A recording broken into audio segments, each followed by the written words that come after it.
In a countryside locality, there is a house with broken walls and shattered windows. Nearby, a sniper adjusts his gun to aim inside a van.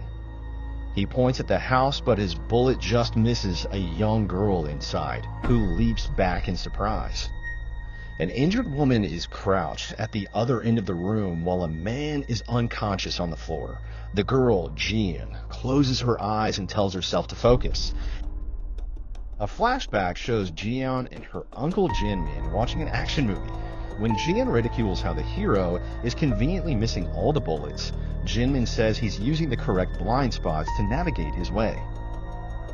At present, Jean tells herself to look for blind spots around her. She straps a mirror to a broom and looks for the sniper's position. He shoots at the mirror and inevitably gives away the blind spots. This allows Jean to jump behind a sofa, under which she finds a large gun. Now, it's the sniper's turn to run. At some point in the past, Jean is at a police station where a man claims she beat him up. From the CCTV footage, the police find that the man entered a woman's restroom on purpose and Jean beat him up for doing so. Jean calls her uncle to come get her, but another policeman picks up the phone instead and informs her that her uncle is dead. Another flashback shows Jinmin installing metal bars on Jean's window in her new apartment in Seoul. He's also got her a metal closet which is bulletproof, although she scoffs at it. Jean then narrates how a shopkeeper who has cheated her of money was found in an accident with broken bones. After that, he agreed to pay her and his other victims back. Jinmin says he was the one who did that, but Jan assumes he's joking. Jinmin then takes a photo of Jin's school number and tells her it is important for her to remember it. Turns out, that was the last thing he said to her. At present, in her uncle's neighborhood, the taxi driver driving Jane says he was a school friend of Jinmin. She informs him that her uncle is dead. He leaves his card with her when he drops her off. Jinmin then goes to the morgue to verify the identity of her uncle's body. He has a cut on his throat, and since no one was seen around his house, the case was concluded as a suicide. When his body is being pushed back inside, Jan notices a tattoo on his leg that reads "Mirth Help." She then follows through with the other formalities for the funeral.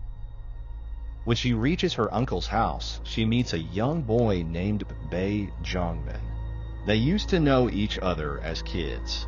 Jongmin, who majored in computer engineering, helps Jane find a photo of her uncle for the funeral. He was working part-time for Jinmin and was also the last person to speak to him. He even offers to clean the bathroom, where Jinmin was found, and Jin is grateful. At Jinmin's funeral, the taxi driver arrives with more of Jinmin's old friends.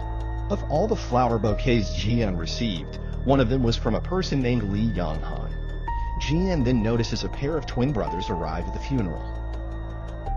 They are eerily quiet and don't speak a word to anyone.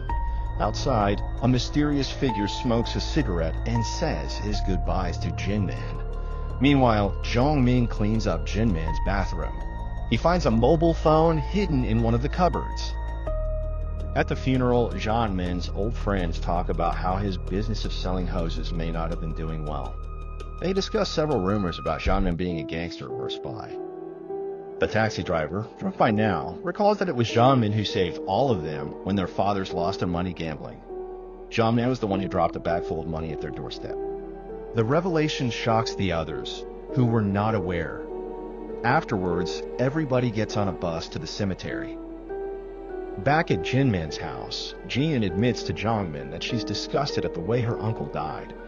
She then enters the house and finds an old pair of clothes to wear. Haunted by memories of her uncle in the house, she finally breaks down. Jongmin enters just as she's crying, and she asks him to stay a while. A little while later, she's asleep on his shoulder. When she wakes, he gives her the phone he found. It's an old model, which surprises her.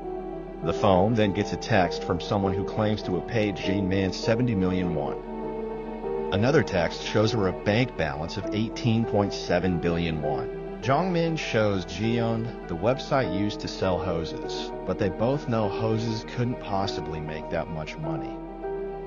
Assuming the website of agricultural goods is a front for something else, Jongmin is able to uncover a website called Mirth Help that sells weapons. It's the dark web. Jian is shocked.